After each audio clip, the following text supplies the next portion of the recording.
Salam sejahtera, saudara yang kekasih di dalam nama Tuhan Yesus Kristus. Sekarang kita coba akan memikirkan satu topik baru tentang apa yang seringkali menjadi pro kontra dan masih terus menjadi pertanyaan, yaitu persembahan persepuluhan. Saudara, mari kita menyelusuri ini dengan baik, dengan tepat, sehingga ketika kita berbuat dengan bijak. Nah, ini perlu. Yang pertama yang harus kita pahami, saudara yang kekasih, di dalam bagian ini adalah konsep dari perpuluhan itu sendiri. Nah, jika kita melihat di dalam Alkitab, konsep perpuluhan sudah dikenal sejak awal, bahkan dalam zaman Abraham. Abraham dicatat memberikan persembahan persepuluhannya kepada Abimelek, karena dianggap Abimelek lebih tinggi.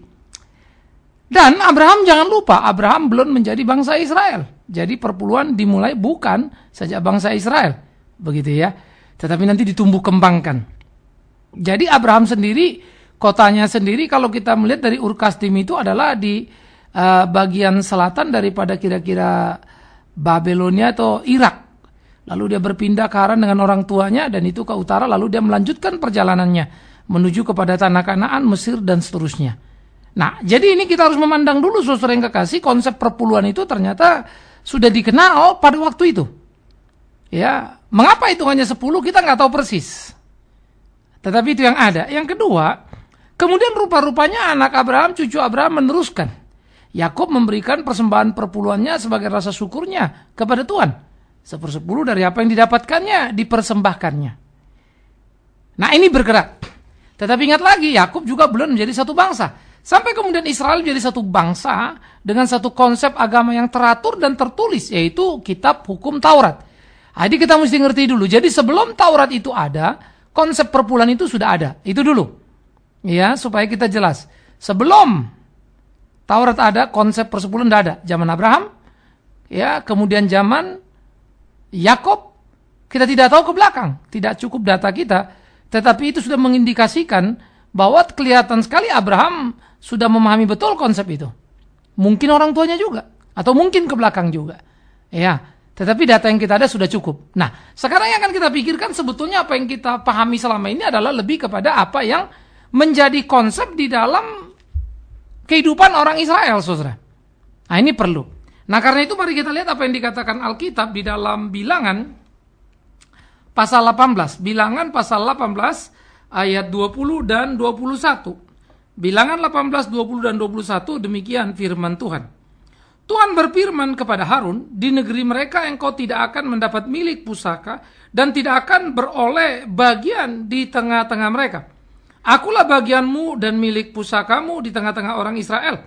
Mengenai Bani Lewi, sesungguhnya aku berikan kepada mereka segala persembahan persepuluhan di antara orang Israel sebagai milik pusakanya untuk membalas pekerjaan yang dilakukan mereka, pekerjaan pada kemah pertemuan. Saudara-saudara, menjadi menarik kalau kita membaca bagian ini. Pertama, konsep awal sangat jelas bahwa Tuhan sendiri berfirman melalui Musa bahwa Lewi tidak akan mendapat tanah bagian di dalam tanah pusaka yang Tuhan janjikan.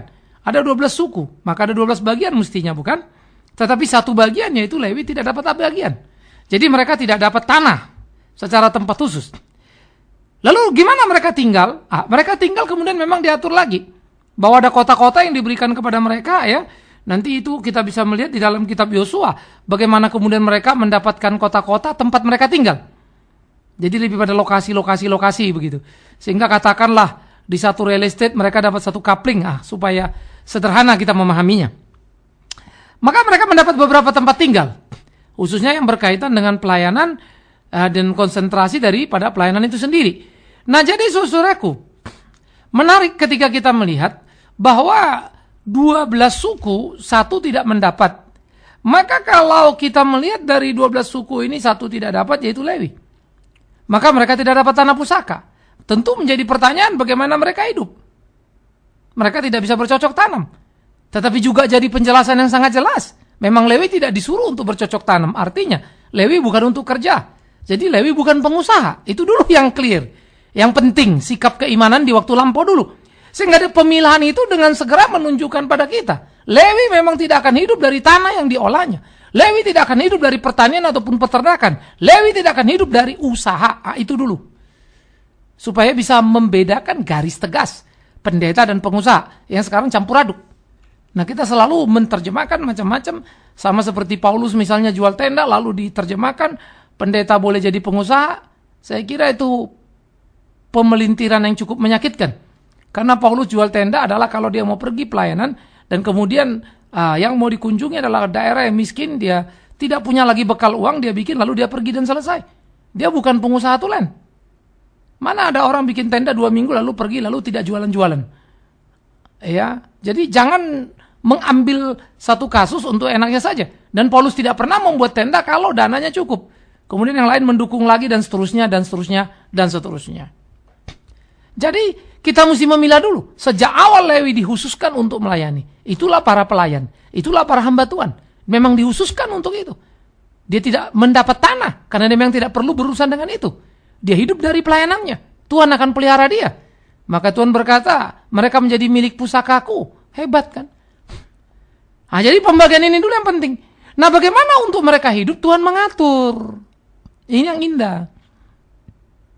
Tuhan atur lewat apa? Persembahan. Persembahan apa?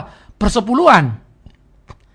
Nanti dalam konteks persembahan persepuluhan inilah kemudian kita memahami bahwa 11 suku lain yang mendapat tanah, mereka akan mengolah tanah mereka dan mereka akan memberikan 10% dari penghasilan mereka sebagai persembahan mereka yang akan dikelola oleh Lewi sesuai dengan apa yang Tuhan perintahkan. Nah, dengan segera saudara yang kekasih, menarik sekali kalau kita melihat, bukan? Karena itu wajar kalau Lewi diberi persepuluh dari penghasilan yang lainnya karena mereka nggak punya tanah.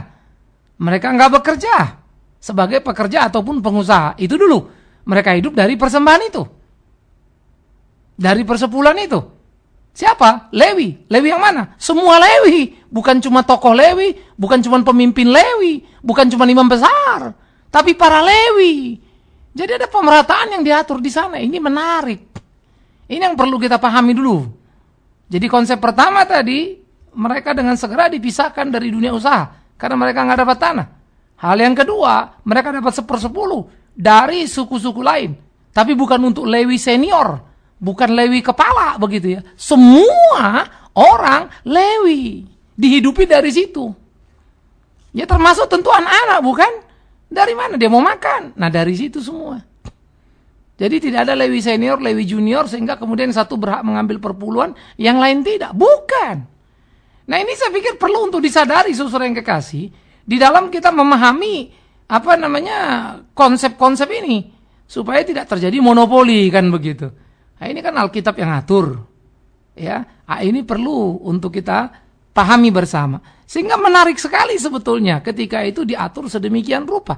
Sehingga apa yang diatur di dalam kebutuhan-kebutuhan hidup itu, sehingga untuk apa? Untuk supaya Lewi concern dalam pelayanan. Jadi jangan sebentar ngurusin jemaat Allahnya, sebentar lagi dia pergi ke sawah. Enggak begitu. Sebentar urusin gereja, sebentar urusin usaha. Enggak begitu. Nah, jadi kita jangan memelintir bagian-bagian yang salah, ya, untuk kepentingan dan pembenaran pada tindakan kita yang salah. Nah, karena itu mari kita luruskan, saudara. Nah, kalau mau jadi pendeta lah. Pilih jalur yang pas itu, jalani itu.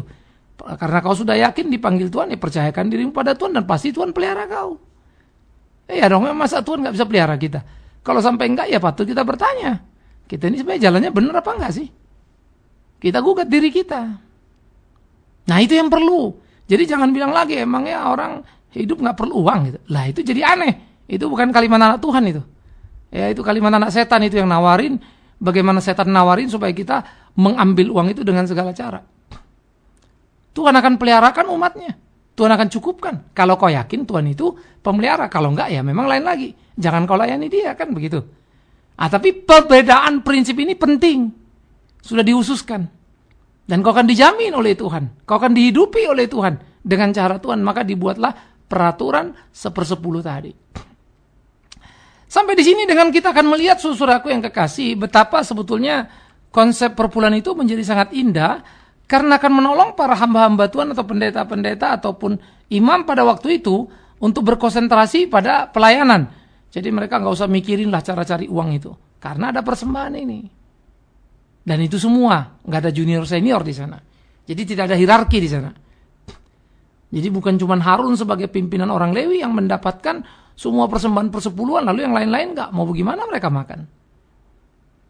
Tuhan atur semuanya. Nah, saudara-saudaraku yang kekasih, disinilah konsentrasi pelayanan sepenuhnya bisa dilakukan, penggembalaan bisa dilakukan. Sehingga dalam mencederai sebetulnya gereja Tuhan kalau ada, misalnya kita membuat satu gereja tapi tidak ada penggembalaan. Tidak ada orang untuk konseling, tidak ada orang untuk menolong bertumbuh iman. Nah ini kan jadi repot. Saya pikir ini perlu hati-hati juga. Sehingga patut dipertanyakan selalu bukan kalau kemudian ada sebuah gereja, lalu Pak Pendeta sendiri nggak pernah pelayanan, nggak pernah khotbah, nggak pernah apa, nggak bisa ngajar. Tapi orang lain dulu, itu kan jadi rawan juga kita. Lah ini gembalanya yang mana nih? Pemimpinnya yang mana nih? Kalau orang luar terus bisa kacau ujung jemaat itu. Karena akan dipengaruhi orang luar terus, nggak ada konsep sendiri. Nah untuk itulah Lewi itu diberi kehidupan supaya mereka mempersiapkan. Punya waktu belajar, punya waktu mengajar, dan seterusnya. Itu gereja. Ya. Nah ini yang perlu untuk kita pikirkan saudaraku yang kekasih. Sehingga di dalam konsep-konsep seperti ini beda dengan perusahaan. Misalnya saya buka, perusahaan saya ada beberapa cabang, saya taruh aja orang, nanti saya tinggal kontrol kan gitu kan. Saya buka sana, saya buka sini, saya tinggal cek, tinggal lihat, laporan keuangan, selesai. Gereja bukan itu. Gereja bukan dunia usaha, tetapi dia tempat di mana kita melayani dia. Nah, yang menarik, di dalam bagian ini adalah ketika itu tempat menjadi melayani Tuhan itu menjadi nomor satu, dan cara Tuhan menjamin umatnya itu sangat unik ketika memberikan 10% itu. Nah, mari kita lihat saudara. Kalau dikatakan suku-suku lain, ada 11 suku memberikan perpuluhan, berapa yang mereka belikan? Praktis 10% kali 11 kan, karena 11 suku. Berarti kalau sudah memberikan 10%, berapa yang sisa pada mereka? Maka tiap suku punya aset, anggaplah itu aset 90% yang mereka dapatkan. Karena 10 harus diberikan kepada Lewi. Sementara Lewi ini menerima 10% dan jangan lupa, tempat tinggal Lewi, tanah, itu juga sudah diatur buat mereka. Nah sekarang Lewi terima 10% kali 11, berapa? 110. Berarti 110% yang diterima oleh Lewi. 90% yang sisa pada suku-suku lain. Ah kalau gitu enak jadi Lewi dong. Ongkong-ongkong kaki aja kan. Dapat 110. Sementara orang lain cuma 90 berkeringat kerja keras. Ah, ini kan perlu untuk dipikirkan. Apa itu konsep Alkitab? Jelas tidaklah. Lalu apa yang dimaksud Alkitab? Makanya kita tidak bisa mengabaikan satu ayat lalu lupa kepada ayat yang lainnya. Maka kita perlu nanti mengatur, melihat bagaimana ayat-ayat lain mengatur sedemikian rupa.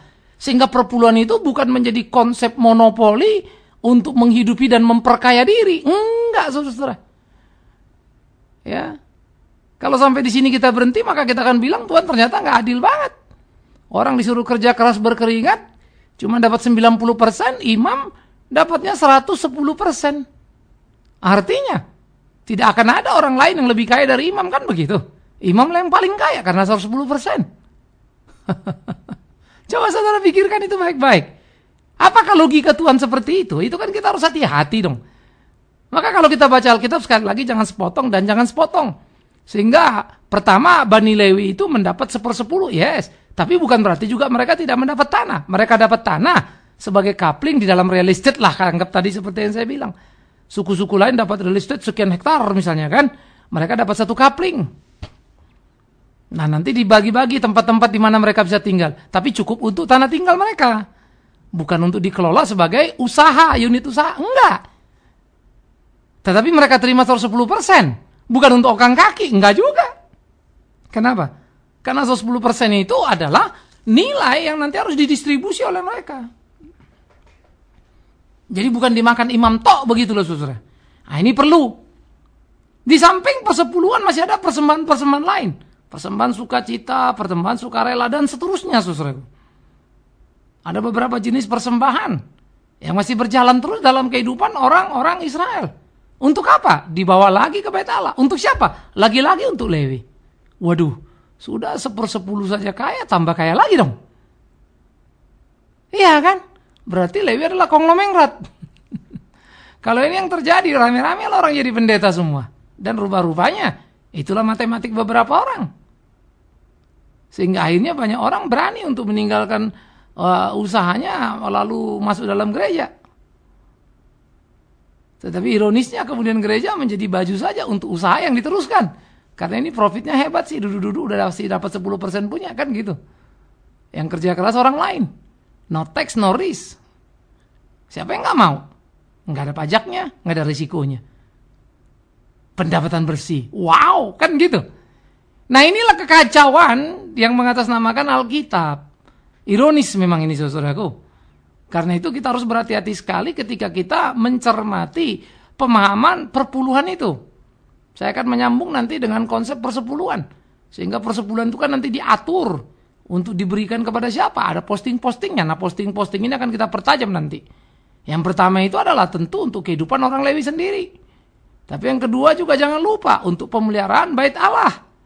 Ada lagi aspek yang ketiga. Uang perpuluhan itu juga diatur untuk siapa? Janda miskin. Yaitu orang-orang Israel yang tidak berkemampuan hidup cukup. Lalu keempat siapa? Keempat juga dikatakan orang asing. Orang asing adalah orang non-Israel. Yang hidup miskin di sekitar Israel. Mereka harus dapat berkat dari Israel. Wiset. Indah sekali. Itulah hidup yang tertib. Hidup yang manis. Sehingga di situ Lewi terasa sekali menjadi berkat.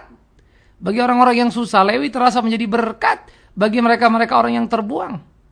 Yang tak punya identitas kebangsaan yang ada di Israel. Mereka terperhatikan dan hidup. Karena kehadiran Lewi. Tapi jangan lupa dari mana Lewi mendapatkannya. Suku-suku yang lain itu. Indah. Jadi Lewi bukan untuk memperkaya dirinya. Walaupun memang imam di waktu lampau kegendengan semua. Begitu kan. Semua hanya betah dengan baju efodnya yang mahal-mahal itu. Akhirnya itu saja menjadi konsen mereka, perhatian mereka. Sehingga seringkali banyak Lewi mengabaikan tugas-tugas panggilan mereka. Dan itu terasa ketika kita melihat misalnya dalam cerita Samaria yang baik hati. Imam lewat ada lihat orang di seberang, buah pula belagak bego aja. Lewi lewat juga sama. Imam sudah pasti dari Lewi, walaupun Lewi mungkin belum tentu jadi imam dia. Belum menjadi imam atau belum jadi imam besar, tapi dia ada di situ. Sama saja brengseknya mereka ini kan. Sampai orang Samaria yang lewat, yang disebut selalu pendosa itu, malah itu yang bertindak. Malulah. Nah itu mau menunjukkan Lewi ataupun si ahli Taurat ini sangat betah dengan efodnya yang mewah itu, yang megah itu. Itu aja yang diurusinya tiap hari. Orang di seberang sana tidak diurusinya dengan dalih pula lagi kan. Nah, siapa tahu orang itu sudah mati. Nanti kalau aku sentuh, aku pegang mayat ya. Najis lah aku nanti katanya. Tapi dia tidak periksa. Padahal itu lebih kepada alasan. Untuk tidak mau repot dan direpotkan. Karena dia merasa sudah melakukan kewajibannya, tugas pelayanannya. Karena dia dari Yerusalem menuju ke Yeriko. Dia sudah menyelesaikan semuanya. Tapi apa yang dilakukannya? Memalukan. Berarti waktu dia pelayanan di Yerusalem itu munafik semua. Itu di Bait Allah itu munafik itu. Begitu dia keluar, dia lewati orang tidak ditolongnya. Padahal kasihlah Tuhan Allahmu dengan segenap hatimu, jiwamu, akal, budimu. Dan sesama manusia seperti dirimu sendiri. Pasti terus menerus diucapkan mereka itu 10 hukum itu. Tapi omong kosong tindakan mereka bukan. Nah jadi di sinilah kita harus memahami Lewi adalah Lewi yang dipanggil, dihususkan oleh Tuhan. Lewi adalah Lewi yang tidak mempunyai hak tanah karena memang dia bukan pengusaha. Lewi adalah Lewi yang hidup dari persepuluhan karena memang hanya itu yang mereka terima. Tetapi Lewi adalah Lewi yang melayani, menjadi berkat bagi banyak orang. Karena itu tugas panggilan. Ya, jangan lupa tadi, kalau mereka sudah terima persepuluhan dari 11 suku, maka 110. Apakah Tuhan menciptakan ketidakadilan? Mereka dapat 110, sementara orang lain yang kerja berkeringat dapat 90? Jelas tidak. Karena memang ada pembagian konsentrasi dari 110 itu kan. Dari 110 yang mereka terima dari 11 ini. Yaitu untuk imam itu sendiri, kehidupan mereka dan keluarganya. Untuk rumah Tuhan, bait Allah. Untuk janda miskin orang Israel. Untuk orang asing yang kesusahan. Kalau itu yang dipakai indah sekali bukan? Itu sebab gereja menjadi gereja. Sehingga kehadiran Israel itu memang jadi berkat yang luar biasa itu. Ya, di dalam sistem sosial saja pun diatur sedemikian rupa. Supaya ada kebersamaan dan keseimbangan yang menarik. Kalau ada buah apel jatuh, siapapun boleh memetik mengangutnya itu. Bukan mencuri dan bukan dosa itu. Nah, itu sebab banyak sekali kerjaan baik seperti Ruth ya memungut gandum-gandum buas yang tercecer ataupun para murid mengambil gandum yang terjatuh di ladang. Tapi mereka tidak boleh metik yang di pohon. Sekali lagi ingat betapa hebatnya sistem diatur di dalam gereja Tuhan waktu mula-mula Israel. Untuk menciptakan keseimbangan. Bukan kejomplangan. Satu kaya sendiri lalu yang lain melarat. Bukan itu. Kalau itu mah semangat orang dunia itu. Gereja tidak seperti itu. Apakah kita juga melakukan hal yang sama? Itu pertanyaan serius. Sehingga kita menjadi berkat bagi orang di sekitar kita. Itu pertanyaan serius. Atau kita hanya berlomba-lomba untuk mengumpulkan tumpukan-tumpukan harta demi rasa senang kita. Itu bahaya. Karena itulah saudaraku yang kekasih. Perlu dengan teliti kita memahami konsep perpuluhan yang diatur oleh Alkitab. Yang sudah ada sejak dulu. Dari zaman Abraham. Terus Yakob yang dicatat. Apakah sudah ada sebelumnya lagi sebelum mereka? Tentu dari mana Abraham belajar. Ya, kenapa memberikan kepada Elimelek? Sehingga pada waktu dia mempersembahkan itu kepada Elimelek, itu menjadi sesuatu yang penting untuk kita pikirkan kan. Ya. Di dalam pemahaman-pemahaman seperti itulah kita perlu mendalami, menggumuli sehingga kita menemukan kebenaran yang prinsip sebetulnya apa sih, bagaimana sih kan gitu. Nah, jadi keteraturan itu baru ada sejak zaman Israel. Maka dalam Kejadian 14 ayat 20 dikatakan di sana jelas. Dan terpujilah Allah yang Maha Tinggi. Lalu yang Maha Tinggi yang telah menyerahkan musuhmu ke tanganmu. Lalu Abraham memberikan kepadanya 1/10 dari semuanya. Ya. Itulah yang dipersembahkan oleh Abraham kepada Melkisedek. Ya. Nah, jadi di sini memang kita perlu memikirkan dengan baik. Dan kalau kita melihat itu Melkisedek sebagai seorang Raja Salem ya. Dia juga dikatakan seorang imam Allah yang Maha Tinggi yang memberkati Abraham diberikan kepada dia.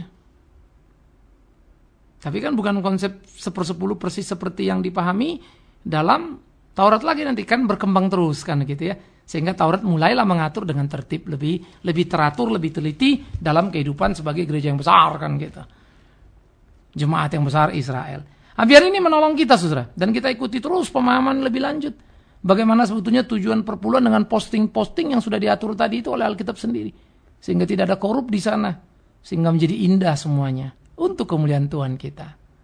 Yang luar biasa mengatur segala sesuatunya. Amin. Mari kita berdoa.